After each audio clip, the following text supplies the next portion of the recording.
Here I have Uncle Vigilante here with us. I met Uncle Vigilante in the Crypto Vigilante Summit, and the summit was all about crypto, and I really like to have a warm welcome right here. Uncle Vigilante, welcome to UGR YouTube channel, and we're also going to be putting this video in Odyssey. I started uploading some of my videos in Odyssey, and that is where I'll be uploading a lot more of my videos and promoting artists that are there. So welcome, Uncle V. Well, you know, I'm a big fan of alternative platforms since YouTube doesn't like me very much. I'm on my 6th channel, but I think they'll allow me to talk about cryptocurrency. So I think this one's safe. I don't think you're going to get banned because you're interviewing Uncle Vigilante.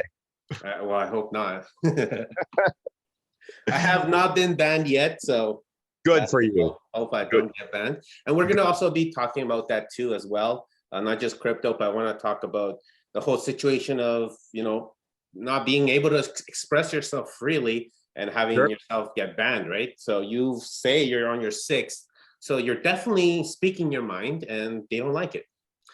They don't like it. Censorship is a real thing. Yeah, no doubt about it. So for the audience, I really want to know what your channel is about and how you got into crypto, and what is your vision of where your channel is going to be going, whether you're on YouTube or any other platform. Well, thank you. Thank you. First of all, I really appreciate this, and hello to your audience. You know, I understand if they're watching you, then they are interested in entrepreneurship, and that warms my heart. I have been a business guy for lots of years. Work for an illionaire with a B. Was part of the group that co-founded Priceline.com and lots of other different companies that you've used but probably don't know it. And I have been head of biz dev for 25 years with this company. And yeah, so this January, the second week of January, I had somebody out of the blue reach out to me through Telegram and say, Uncle Odd, and they call me Uncle Odd. I'll just tell you that story real quickly. But Uncle Odd launched a channel on YouTube back in April of 2020 when I became very skeptical that what was going on in this world was real. Let's leave it at that because I want to protect your channel. So I, you know, am very vocal when I'm passionate about something, and I just wanted to expose all of this. So I gained a real large following very quickly, and then was. And so I whack-a-moled up another place, and, you know, so I'm now on my 6th one. And again, this one is going to be safe. Uncle Vigilante is the name of the channel. Please subscribe to it. If you are remotely interested in this cryptocurrency ecosystem, Bitcoin, investments, any of that. And I'll share with you kind of the sweet spot of the channel here in a second. But suffice it to say, I had a lot of people following me from my Uncle Odd days. If you search for anything on YouTube with Uncle Odd in it, my whack-a-mole channels will pop up. So if anywhere it's still live, subscribe to it, because you never know where I'm going to be live streaming. And I usually get really great guests on who speak the truth. And I will tell you that when anything is taken off of that platform, we have our own. It's called fakeotube.com, fakeotube.com. That is where all of our and Bade videos go to live. So I recently on Friday did an interview with Amanda Vollmer. And if you go to fakeotube.com and scroll down and just look for Amanda Vollmer, that is one that you must watch. Trust me, it is a good investment of your time if you want to know what's really going on out there this past year. So with that, I became known as Uncle Odd because Uncle Odd, I submit there's an Uncle Odd in every family.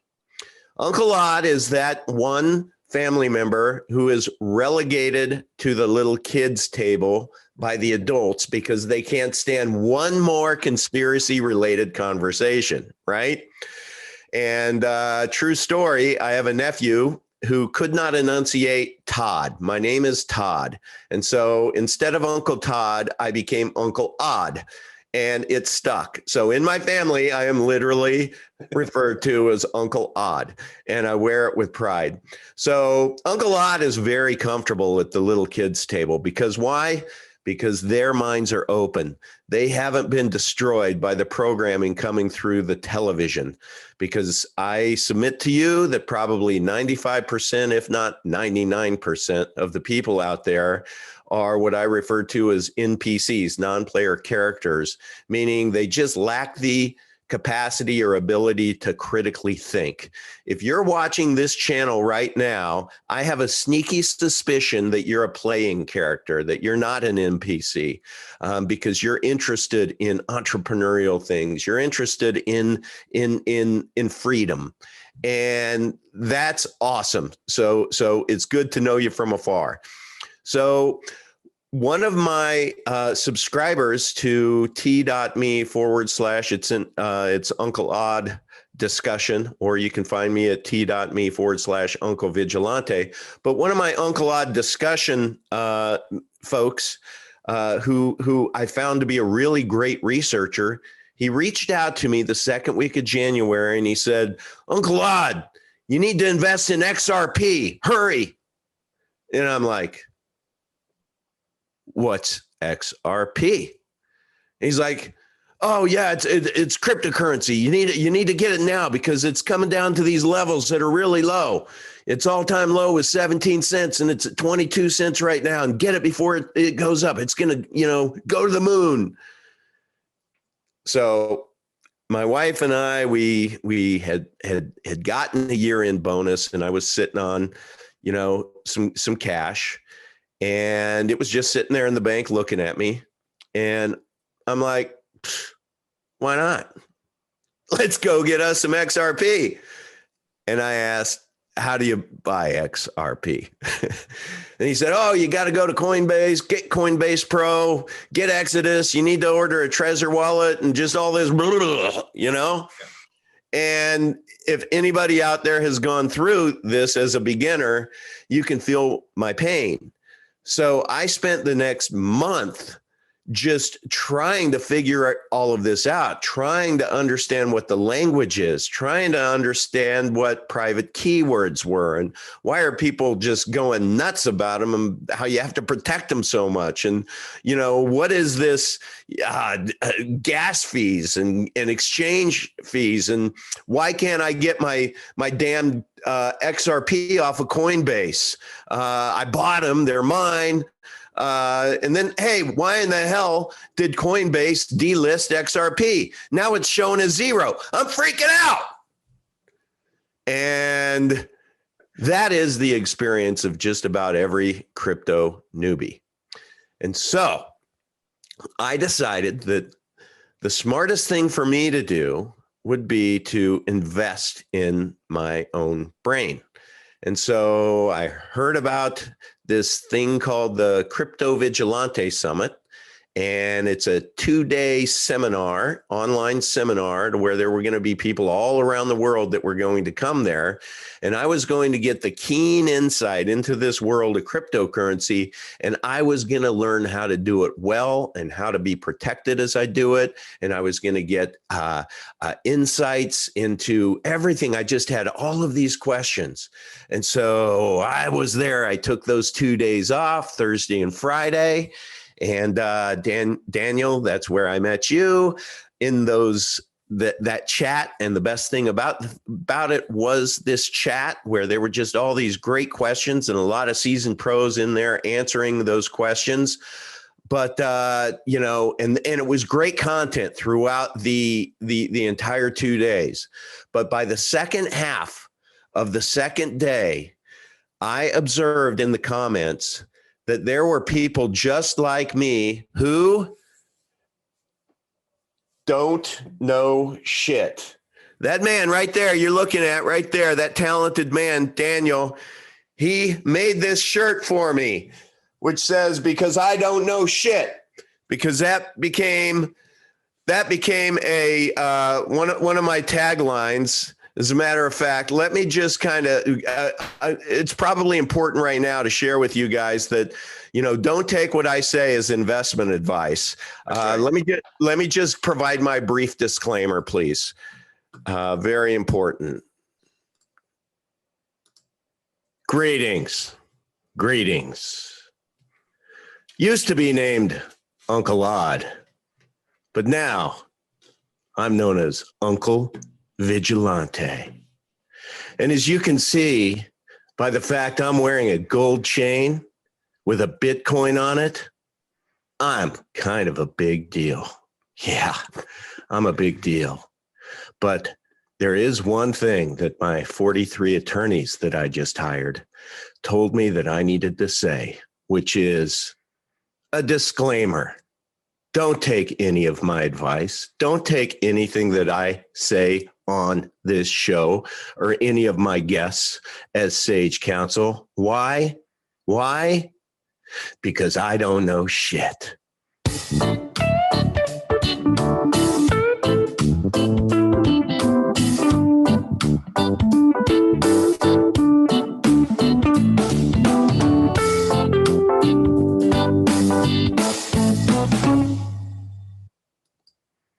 So yeah, that was the second half of the day. I realized that there was a whole lot of people in that summit. At one point in time, there were like over 600 people in that chat. And I realized that there's a whole lot of people who just don't know shit, just like me. And so I have been in business development for lots and lots of years. I am trained to identify areas of need. I am also trained, as this is part of my job, whenever we buy a portfolio company, not all of them, but depending upon when we buy them, I may be called off the bench, so to speak, to where they'll say, Uncle Odd, come figure this out. What does figuring it out mean? That just means I have the ability to be able to take complicated subject matter. Like you have these CEOs that'll present their business in a 48-page PowerPoint. And I'm just not that smart. So my challenge to them always is hold on, back the truck up. We need to distill this down so it's bite size so that even I can understand it. So we'll take that 48-page value proposition, and my challenge always is I want to get it on a single sheet of paper, one-sided, and I want there to be 3 pictures on it. So that challenge, that makes executives really think through their business and their value proposition. So my brain just goes into the mode of identifying a need in that summit and thinking there's a lot of people who just aren't getting it. This is a great summit, but we're kind of at grade school level here, and they're teaching at the high school level, if not grad school, which is cool, which is fine. So that's when I thought, you know what? I have this Uncle Odd channel that YouTube keeps banning. And so I'm comfortable in this space. And so I'm just going to pivot, or at least pivot, part of my focus to cryptocurrency. And I'm going to launch a channel, and this channel is going, it previously was not named Uncle Vigilante. I was just given birth to the Uncle Vigilante name within my first interview. If you watch it on the Uncle Vigilante show channel on YouTube, the crypto vigilante himself, Raphael, during that interview, he said, "Oh, well, we'll just refer to you as Uncle Vigilante." So Uncle V it became. And then I changed the name of the channel to Uncle Vigilante. So that's kind of a fun story on how that evolved. But my channel is dedicated to newbies. So I am committed to trying to get people who have never had any experience with crypto. It's real simple. I want to be able to take the cookies down from the top shelf, put them down on a shelf where we can access them, eat them a little bit, enjoy the taste, and figure out how we can get $1,000 or $100. But let's just use $1,000 of fiat currency that is in your bank. How do we get that from in your bank, brick and mortar bank, to in your bank, which is your personal bank, which is an offline cold storage wallet? What is the process to get that fiat onto an exchange like Coinbase or Coinbase Pro to be able to buy your coins? Let's say you have five blue chip ones. So you have Bitcoin Cash, Ether, you can, there'll be five that you can, XRP was one. And then now you have these coins that you acquired that total $1,000 in those coins. Now, how do we get those off into what's called a wallet? And then because you can have a wallet like an Exodus wallet on your computer, but then you want to be able to go even further from a security standpoint, because anytime your computer is connected to the internet, you are at risk of being hacked. And there are lots and lots and lots and lots of scammers and hackers and people out there who are more than happy to place malware on your computer and track your keystrokes. There are just a lot of evil people out there. So we want to be able to get our investments offline onto a cold storage wallet. So now they are there in your safekeeping. But it doesn't stop there. You just can't leave it there. You need to think through, okay, I have keywords. We teach about keywords. What's that mean? How do I safely store those? What if there's a fire? What if somebody steals my treasure or my ledger? So those things, if you're brand new to crypto, none of that is going to make sense to you, right? Yeah, so the Uncle Vigilante show is to just be able to socialize this cryptocurrency ecosystem in a way that makes it accessible to the newbie, so that you just get in the game. That's all we want to do. Once you get in the game, you'll start getting comfortable with it. Take the pressure off yourself. You don't have to bet on the next new coin that's going to increase 1,500% overnight. Screw that. Just take your time, take a deep breath, and get involved. The water's fine. Awesome. Now, I would like to know, what are the main issues when people are confronting with crypto? Are there any, one reason people are no, this is too much for me, or this is too confusing? Is there one specific topic that people are struggling with that you've noticed? Yeah, so it's great question, which is I could confuse everybody right now by let me go ahead and confuse you. There are 7,000 coins out there, right? So the first question that went through my head, and I still struggle with, I'm getting more comfortable with it, but to me, it's like, what is money? What is value? What is crypto? What the hell is Bitcoin? What is Ethereum? What is Monero? What is?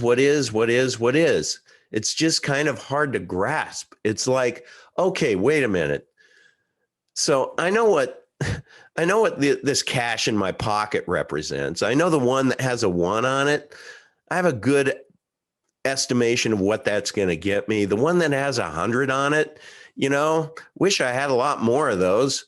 I know that if I had enough of those, I could probably go to a used car lot with cash and plop down, 50 of those suckers and get a used car, right? I get it. It is an exchange of value. We understand that money is value, right? So think about it, though. What the hell is cash?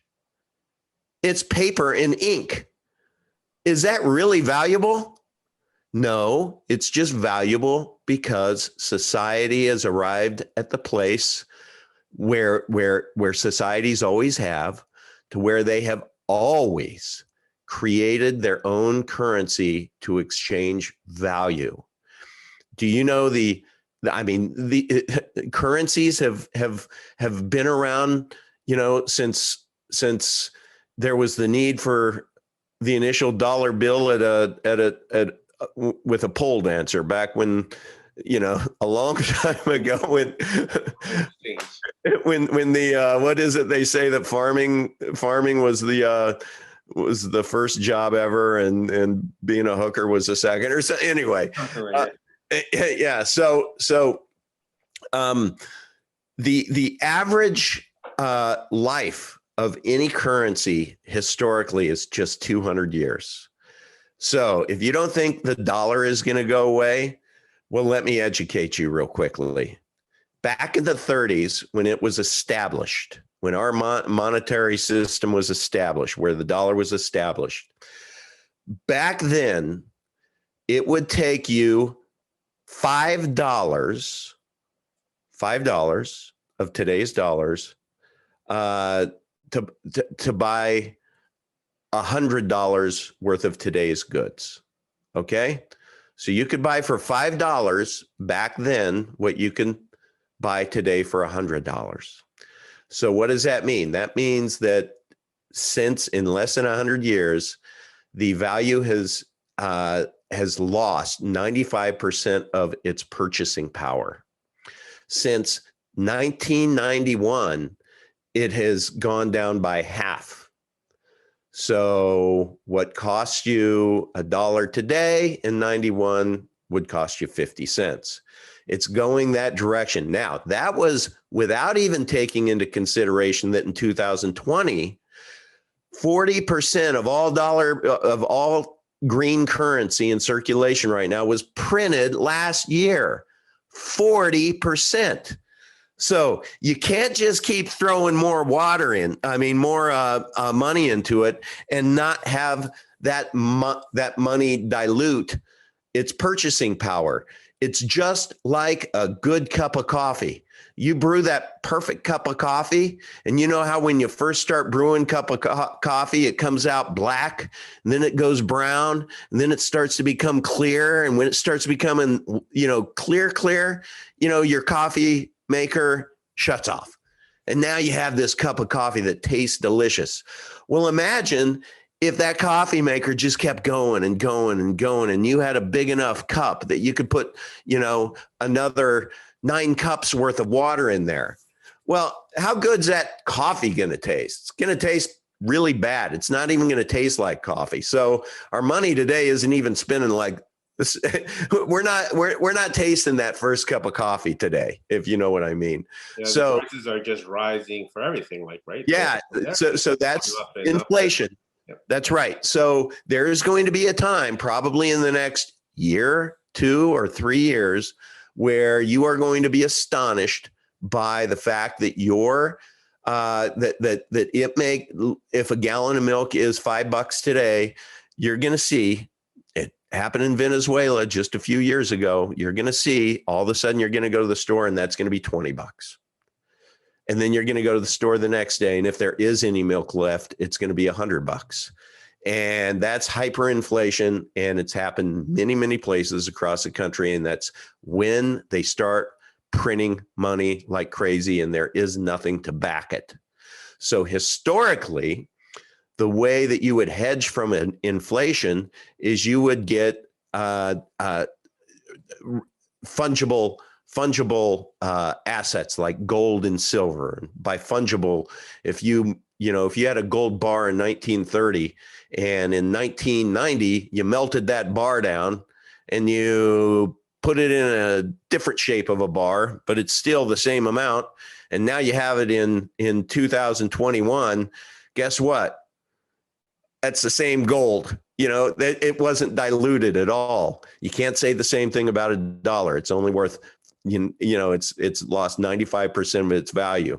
So, but heavy metals are kind of a pain in the ass, right? Let me ask you. So you're in Canada. Let's just say that the police come to get you for some reason. They just don't like the fact that you print marijuana leaves on T-shirts, and that's been illegal for a long time. So they're coming to get you.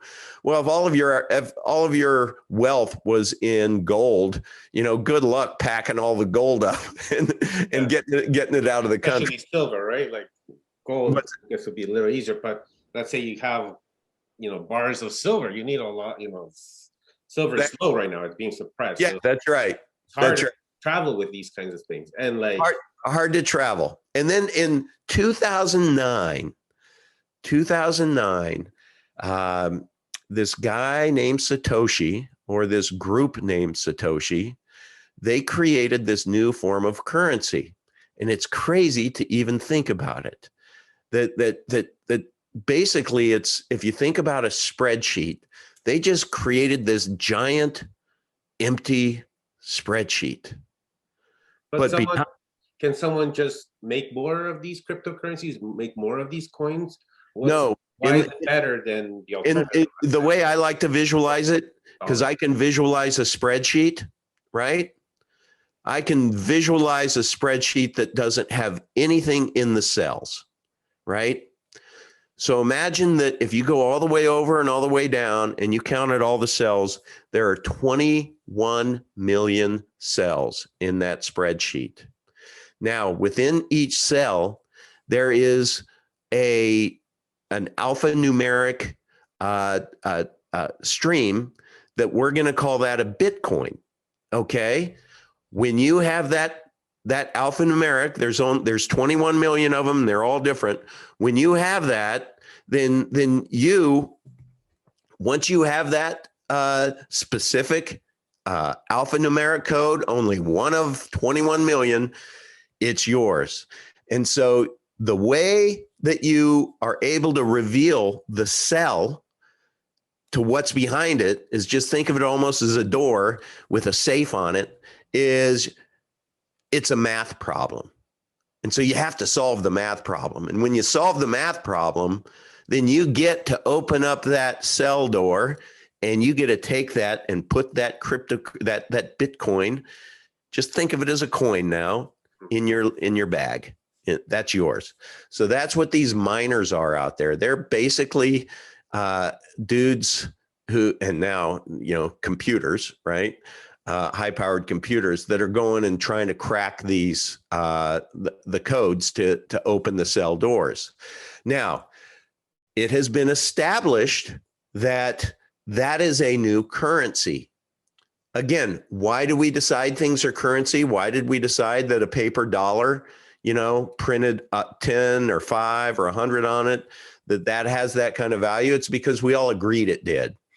Well, what's nice about Bitcoin and that ledger, that spreadsheet, is if I know your address on that spreadsheet, I can basically send my Bitcoin into your wallet, into your little place in space on that big ledger. And that's done peer to peer, meaning I don't have to go through a bank to do it. I can do it directly with you. And that is very, very powerful. It happens very quickly. And now, so it's a way for us to be able to exchange value. Now, since 2009, when it started, you'll hear all these stories about people who were mining Bitcoin back in 2011 or whatever, when it was at $2. And right now you take a look and let's see what Blockfolio says. Bitcoin is trading now at $50,858, so almost $51,000. And you look at that and you're like, holy cow, people could buy Bitcoin at $2. They're millionaires, billionaires. And boy, oh boy, I hope a lot of them are. I really do. But the fact is, a lot of people, when this first started, they put these things on computers and they lost them. They can't find them. So there aren't 21 million Bitcoins out there.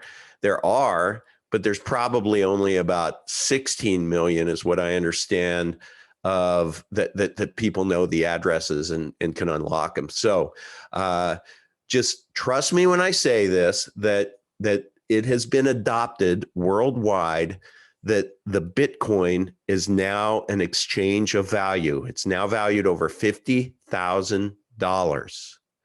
Now, because there's scarcity, because there's only, let's call it, well, screw it, we'll say 21 million. There's only 21 million and ever will be. Now you're having more and more people wanting to get their Bitcoin. And so when you have more demand wanting that currency because there's scarcity, it's just going to increase the price of that Bitcoin.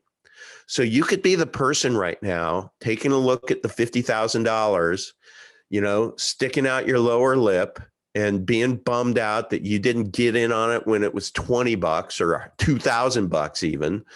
Or you could be that person in 3 years when you were thinking back, watching this show right now where I said it was 51,000 when a Bitcoin's trading over $1 million each, and you saying, man, shit, why didn't I invest? The guy told me I didn't have to invest $50,000 into it. It's called Bitcoin. I can get a bit of a coin. Hell, I could have invested $100 in a Bitcoin, in a part of a Bitcoin. Think of it like a timeshare, man.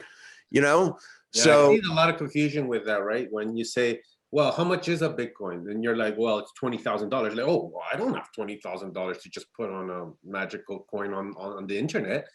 So they don't realize that they don't have to spend that full Bitcoin amount, right? You can divide it. It could be, you know, it can be fractions or what they call Satoshis, right? yeah, So that's then right. it's like, then they're like, what is that now? Like, it gets more confusing, right? So this whole education thing is very important. You really have to get in depth and try to understand as much as possible. And look, the one thing I will tell you, if you hear it, just start learning the language. So you've heard Bitcoin, you've heard blockchain, you've heard offline cold storage wallet. You've heard all those. All you have to do is enter that in each one of those into YouTube and hit 101 after it, or for beginners after it. And you can self-educate so quickly on this. So literally, I'm telling you, don't be afraid of this. If Uncle Odd can do it, you can do it. And, you know, not a humble brag here, but I'm glad I did back in second week of January. I'm not going to tell you the exact figure, but let's just say I invested $1,000 back then. It is now worth over $2,000. And you're talking that's 2 months later. I have never been I'm 56 years old. I've never in my life gotten a return on my investment of 100% in 2 months. That's just crazy. Now, it could have gone the other way, but you know what, guys? It's not going to go the other way because our timing could not be more perfect. I just want to hammer that in your head. I'm looking at you, whoever you are on the other side of this. Your timing is perfect. Elon Musk just a few weeks ago invested $1.5 billion of Tesla's treasury into Bitcoin. And in doing so, his stock price went up 30%. And the market for Bitcoin skyrocketed too. And it went up to like 58,000. Now it pulled back because you're going to have a lot of these miners out there that are going to take their profit, and good for them. It pulled back. But let me tell you this. If he was able to take it from $40,000 to $58,000 because he made that one single investment, which that's what happened. It just crossed $40,000. Tesla made that $1.5 billion investment. And what that signaled was now you have corporations who are getting into the game. So Elon just socialized Bitcoin as being an okay investment if you are a CFO of any publicly traded company or even a private company. And it proved to be a great bet. Now, let me ask you this, sports fans. Think about this. That was $1.5 billion. Okay. Rumors are that Apple has $200 billion on their treasury. If they invest only 5% of that, that's $10 billion. And I am hearing word that they are going to be they're going to dedicate part of their treasury to Bitcoin. When they do, you're going to see Bitcoin shoot above $100,000 like that. It could go to 200,000. It's going to be sick. Your timing is really, really good right now. Now, that isn't even taking into consideration that we are now on the porch of the greatest transfer of wealth in world history. And that's the baby boomers. And I'm at the tail end. I'm the last year of the baby boomers. So, I'm going to consider myself in the previous or in the next group because what I'm going to say is the baby boomers, love you, dad, love you, mom. But, you're not long for this world just because that's life. And so when the baby boomers start passing on their wealth, they're going to pass them on to their progeny. And the progeny is going to be way more comfortable in investing in digital assets. And so you're going to have this amazing influx into the cryptocurrency ecosystem because of what's happening with the baby boomers. So just take that, I already gave you my disclaimer. Don't take this as investment advice because I don't know shit. And I even have a t-shirt that says that.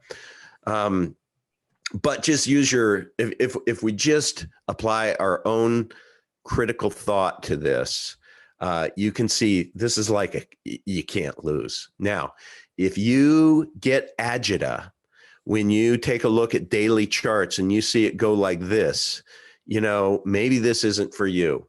But when you take a look at Bitcoin and you look at it from the day that it started to today, you will see nothing but a line that goes like this, like a 45-degree angle. And during that time, it's gone up and it's gone down and it's gone up and it's gone down. So it's not for the faint of... Recently, it was up to 60 and then it went down to 40. That's right. And now it's coming back up. But how you said, imagine if you bought it at 60 or 58 or wherever it was the top, and then all of a sudden it just drops down to 40, like, okay, that's a scam, right? So you have to look at the bigger picture. Yeah, when in doubt, zoom out. So when in doubt, you take a look at the charts and you zoom out, and then you're able to see the trend. So if you bought at 60 and it went down to 40, but in 3 years, it's now at $1 million. Well, should you have really lost that much sleep? The people who should lose sleep are the idiots out there who buy it at 60. It goes to 40. They get scared to death and they say, oh no, I got to cut my losses. And they sell. And sadly, that's the case. So just if you're going to invest in Bitcoin, do not invest to become a day trader. Don't do it. Take the pressure off yourself, buy it and hold it and give yourself 3 to 5 years with this investment class. Now, when you start getting into what are called altcoins, it can be a different story. If you invest in some altcoins, they do have seasons that, you have some that'll spike up and, if you're in the money there, might not be a bad idea to at least get your original investment out and let the rest ride. But with Bitcoin, my whole investment strategy is I just want to collect as much of it as possible because I know if I have one Bitcoin, I have one of 21 million. There's only 21 million. If there were 21 million people out of the 7 billion in the world who had one Bitcoin, you know, I want one of those to be me. I want to have 10 Bitcoin. I want to have 100 Bitcoin, you know, and the way that I get there is that I start investing now. And you have a long-term vision to this, right? You're not here for the short-term gains, even though like you can invest in these altcoins and have that strategy. Yeah. I myself, I do kind of agree with what you're saying, and towards my point of view as well. I have a long-term vision with Bitcoin, but as you've seen history, things will go up and down, and at the end of the day, you don't really know what's going to happen, right? With governments maybe trying to ban it. So, you know, like even just last year, the Bitcoin dumped up. It went all the way down to $5,000, Right. or $6,000 from the high of 20. Yeah. All the way, or I think it went from 20, eventually went to 3, and then it started going back up and then down. So it's like a roller coaster ride, right? I And if think you you're don't right. have the stomach for it, Yeah. it's better not to get involved. I remember I had hired this guy directly out of college, when he got out of college, who worked for me and then went on to start one of a company. He's an entrepreneur, and he ended up selling that company and netted personally $80 million.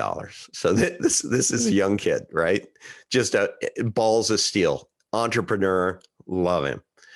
Well, he's very savvy when it comes to all of this. He lives out there in California, right in the middle of all of this. And he was telling me, I went out to visit him, my wife and I went out to visit him, and he was telling me that this was when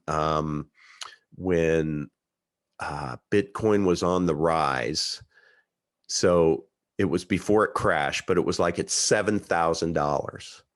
And he was telling me that, you know, you need to get into this asset class. And I'm sitting here thinking, $7,000. I wasn't thinking I could only, you know, I could just put in $1,000. I was thinking I needed 7, you know. That's a lot of money for. And I'm like, look, I have 4 daughters, 2 of them in college, another one about to go into college. Yeah, $7,000 is meaningful. And so I'm like, I didn't do it. And then it went up to 20, and I'm sitting here kicking my ass. I'm just like, what in the hell? And then when it crashed, I was like, oh my God, thank you, Jesus. Oh, thank you. Thank you, thank you, thank you. What do you think I'm thinking now? You know, and it's trading at 51,000. It's like, if you can stomach the ups and downs, it has one trend, and that's north. And that's because of the scarcity of this currency. And so I fundamentally believe, I'll look anyone in the eye and just say, if you have a 3-year investment strategy, give yourself 3 years, that every dollar you put into it, sooner rather than later, you're probably going to get 5 back, you know, at least. One uncle's opinion. Yeah, like for me, I also see it as like a life raft. When Right. you know, you don't know what will happen in the future with our own currency that we're using. That's right.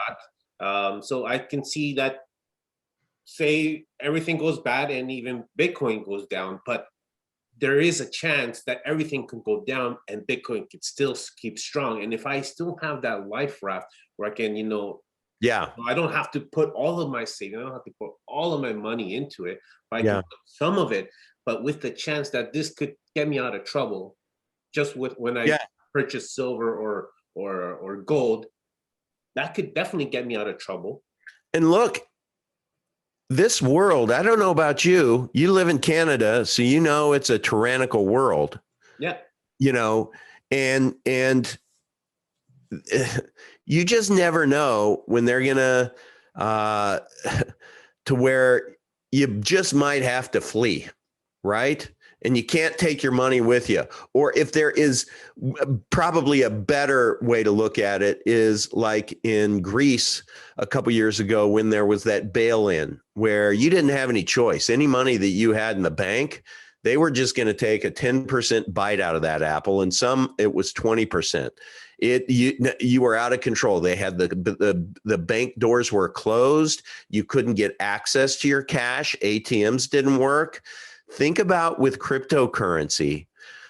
You literally, if you had a good memory, you could memorize 12 words, and that 12 words will open your wallet so you can have access.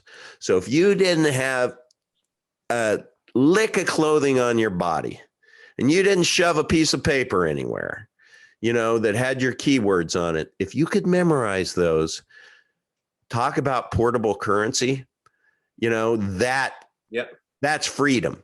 That's financial freedom when you're like saying, I gotta get my family out of here. We got to get out of here. And you don't think that that's ever happened in history to where people have fled? I live in Florida. Do you know how many Cubans I know who will tell me that their grandparents or their parents, they came over here from Cuba. They had $17 to their name, and they built amazing lives. But what did they flee? They fled communism over there. And so let's just imagine if in that same situation you had someone who is relatively wealthy, and instead of that $17 that they came over, let's say they had $100,000 in their crypto wallet, and they memorized those 12 words. And then when they came over and they swam up on shore to Miami, they came in, they got an online connection, and they, went to Exodus, and they put in their private keywords, and boom, there's that $100,000 of their money. That's pretty powerful, folks. Yeah. Another example I talk to people about is Venezuela. Absolutely. They basically banned, I don't know if they banned US dollars, but it's an issue, right? Like you need a lot of money to buy certain things. There's a lot of problems there. And they're adapting cryptocurrency. They're using it. They're actually using it to buy things. And let's say I have a family member in Venezuela and I want to help them out. Or not even a family member, just a friend. Great point. And he's struggling, right? Yeah. And then instead of me going to Western Union or trying to do these things, send the money, I get a fee. That other person gets a fee. I think in Venezuela, you can't even send American dollars. They'll exchange it to whatever they decide to do with your money. And then, all right, so the exchange rate is this. So today, you know what I mean? And then I send, let's say $100, they end up getting like $30 worth. Who knows? That's a great point. With cryptocurrency, I've seen that family members or friends have been able to send people in Venezuela. I've heard most of the Dash, but even Bitcoin, send it over. You don't need authorization from no one. It gets to their wallet. They get their wallet and they can actually go in these places and buy groceries with it. Absolutely. And I think that is such a great tool and something that we all need, right? Because in a way, we don't have to go through all these hoops to help someone out. Right. Now, one thing that people will ultimately find is to be able to pay with a Bitcoin, there can be a transaction fee. And sometimes with Bitcoin, the reason why people are really referring more to it as digital gold than a digital dollar is that you're not going to buy, a $5 Starbucks with it because you're going to have an $8 fee on top of it. Now, if you're going to be sending somebody a Bitcoin, in Venezuela, nobody cares about that $8, but on smaller transactions, they do. So it's not really going to be the solution. That's not the use case for Bitcoin. It is stored value, but there are coins like XRP with a company called Ripple that right now XRP is under investigation by the SEC, but it is very much a bullshit lawsuit. And their backbone, instead of spending $8 on that Starbucks cup of coffee for the right to be able to use a Bitcoin with Ripple's platform and oh shit, what it's escaping me. So with XRP, I'm sorry, with Ripple's blockchain, I can't believe I forgot that. With their blockchain, that transaction you're talking about 0.0001% is what your charge would be. So that's where there are so many companies that are solving these huge problems. And what it's doing is it's pissing off the fiat banksters, so they are working really hard to figure out how to legislate all of this, but you can't, this genie is out of the bottle. It's not going back in. So they're going to chase it. They're going to chase it for sure. But they're never going to, you're going to hear people, what if they outlaw Bitcoin? Never going to happen. It's this genie's out of the bottle. It's worldwide. If one stocks and stuff with it, big corporations in it. It's kind if one company or country bans it, guess what? That country's screwed. Everywhere else is going to still be doing. No country is going to take that risk. And there's actually more demand. Yeah, think of prohibition, right? It's you want what you don't have. Pretty much, right? Like, I think Nigeria is where they were either talking about banning it, but then it just increased demand. It just doesn't, they want to scare people away from it. Yeah. And then some people they realize what's going on, and they're like, oh no, then I have to get this. It's here to stay. And I'm telling you, if you're watching this, that you are on the leading edge of this. The people who are on the bleeding edge, those were the ones back in 2009 and this past decade that have, rode that horse bareback. But now it's new, but it's proven and it's accessible to us. But if you own 0.25%, so 25% of one Bitcoin, you own more Bitcoin than 99% of the population. So if you ever wanted to be in the 1% club, make it your first goal to be able to get 25% of a Bitcoin. That's about $12,500 right now. So that would be my initial goal, my initial target. And then if you want to be part of the 21 million club, figure a way to get one Bitcoin. That's the way I like to look at it, in small goals, small increments. It's not like I want to get $5 million. No. First thing you should do, your very first goal, if you're totally new to this, is figure out how you can scrap enough together to get 0.1 Bitcoin. When you have 0.1 Bitcoin in your wallet, then you can start tracking that. And when there's a Bitcoin move, that $5,000 can go to $5,300. You can go to bed and wake up and it's $4,200. And then you wake up and it's like, holy cow, how did it be $6,500? And then you wait, and in 3 years, that $5,000 is now $30,000. And you're like, man, I'm glad I made that move back then. Don't be the person today who was offered Bitcoin at $2 yesterday and regrets it. I mean, just start getting into the game now.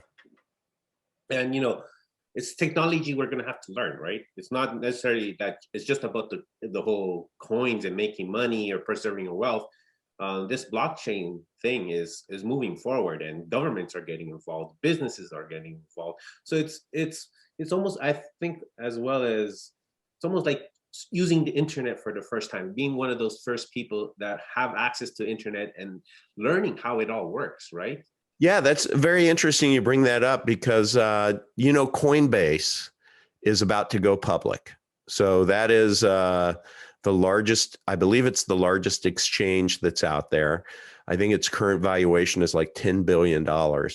But do you know who the founder of Coinbase is? Who's going to take this public? No.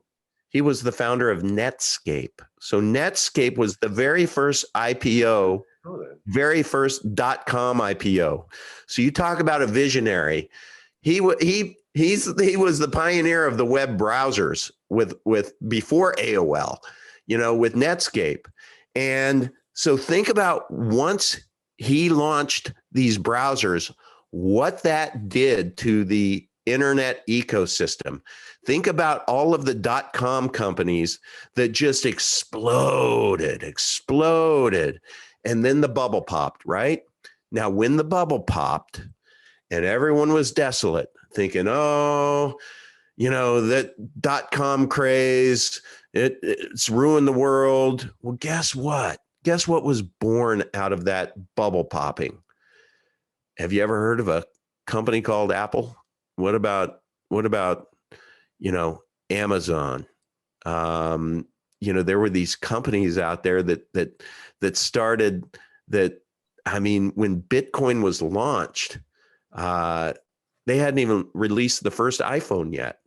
So think about everything in our society right now that centers around that damn phone of yours that we all, are addicted to, that we carry around. You lose your iPhone, you do what? Or your phone, you just freak the hell out because, we are so dependent on it. So think about now, today in the world of cryptocurrency is like the people who would be on a similar type discussion when Netscape was going public, and they were talking about this email thing. So imagine one of the lifetime opportunities, right? Yeah, imagine if you back then could have invested in, if there was such an investment vehicle, but in email. If you're like, yeah, I think email is going to be a thing. I think Bitcoin's going to continue to be a thing, right? That's kind of, you couldn't invest in email, but you can invest in Bitcoin right now. So I'm telling you, that's where we are right now. I pinch myself. I'm so damned happy these days because I know we are so ground floor and we are through the bleeding edge phase. And if we're just smart about it, if we don't get ahead of our skis, if we just kind of take our time, take a deep breath, learn the language, just get involved with a little bit, get comfortable with it, there's going to come a point in time to where it'll be just like using email. You won't even think twice about it. You'll know how to set up another email account, just like you'll know how to set up another wallet, and ultimately it's going to almost be as easy. Think about it this way. If through the blockchain, I want to send you $1,000, Daniel, just think about visually me pulling up my email and me just clicking on the attachment and going in, and I have a little file down there. Let's call that my wallet for Ethereum. And I see one is I see one that's one coin is $1,000, let's say, and I just click on that and it attaches and I hit send, and 2 seconds later you have it, you download it, now it's in your wallet. That's basically what this blockchain does, right? It just is a way of us sending money very, very efficiently. Pretty much like the internet, right? Like before you would have to mail a letter and it'd take days. And then all of a sudden it's like, oh, well, I can just send you an email and it'll be there in a few seconds or minutes. And then you're like, it didn't have to go through a bank, right? You didn't have to Venmo it. You didn't have to go through your bank. And matter of fact, I think there's an entrepreneurial idea I'll throw out there into the universe, and who knows, maybe someone will pick up on it. And if you do, remember who told you about it. But I really think that from a user interface standpoint, if there was a company who literally could make the exchanges and the wallets and everything look like an email browser, so you could do what I just said, to where when you launch your email, let's say you launch your wallet, yeah, and you want to send something from your wallet to somebody else, as long as you have that person's, .crypto email address, you can attach whatever you want to your email and hit send, and then it would just operate just like like email, and that sent transaction would go into your sent folder.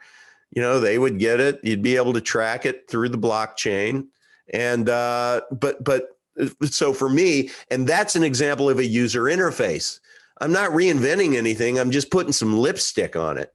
And those are the kind of companies that are born from this kind of stuff. So the other thing I'm going to say, because likely your target audience is younger than mine, is if you can in any way get involved with this cryptocurrency ecosystem from a job employment standpoint, man, oh man, that's where it's going to be. That is where it's going to be.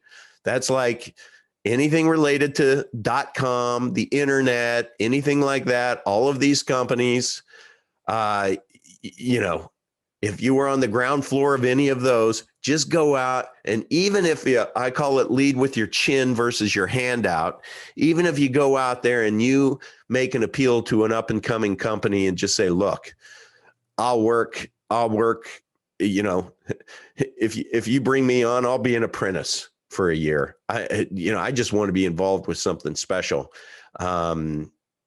That's look, hard for me to even follow my own advice. My last daughter is going to college. She's 17, she's graduating high school. And, I have said out loud, honey, if you'd like to skip college and get right into this cryptocurrency ecosystem, I'll help you figure that out. That didn't go over very well with Mrs. Vigilante, but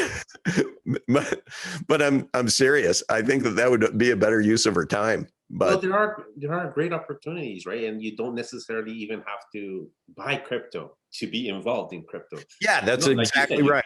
Look into a company and be involved. You can be like a lot of my target audience are designers and artists. You can go in that direction. I have no idea about this technology, but I want to know more and I want to get involved. I think it's the future. I don't necessarily want to put in my money, but I want to learn. I'm a graphic designer. They need graphic designers. Absolutely. Great point. That is a great point. So just take your current talents, and I can't reveal it, but the company I work for is working with another company on a fundraising round, to where it is going to be very centric to what you just described. It's going to be putting talent with the need, where these companies that are going to just sprout everywhere are going to need human resource, and lots of it is design. So stay tuned. The second I can reveal that, I will. But it's a big deal. I'll put your channel in the links. Definitely check it out if you are interested in getting more information about crypto. Uncle V has a lot of amazing guests already, and I've been learning quite a bit from your channel as well. Like, you don't always know everything, and you have great guests, and really enjoying it. I'm really enjoying watching your channel. Yeah, and just to in the spirit of caveat emptor, buyer beware. Just know that if you do follow my channel, you'll see me walking around smoking a cigar a lot, because I try to get my 10,000 steps a day in, and I've just found it's easier to talk to the camera and talk about crypto or what's going on. And so it's just a total stream of consciousness. And like yesterday's, like I had to start it over 3 different times. It was pissing me off. But some of that, it's just kind of like, you're walking right there beside me and we're having a conversation. So it may be interesting or not, but you get what you pay for. And by the way, the subscription is free. Awesome. So now I just want to move into, and let's talk about why you're getting banned on YouTube. What's going on there? Like, what's so radical that you're talking about? So 2020, what a year, man. And what a disappointing year in that freedom of speech has just been deballed. There is no such thing anymore in the United States of America. It's like you cannot speak freely. Alternative points of view to the mainstream narrative are not allowed. And it is just, how can I put it? To propagate a lie, they must censor the truth. And so you think about who's doing the censoring and why do they have to censor the truth? And what lie are they propagating? And so I must have been over the target in speaking about the lie that they're propagating, which, again, I want to be careful. I want to be respectful to your channel. But don't worry, like you can definitely talk about it now because I'm going to have this second half on Odyssey. Oh, great. Okay.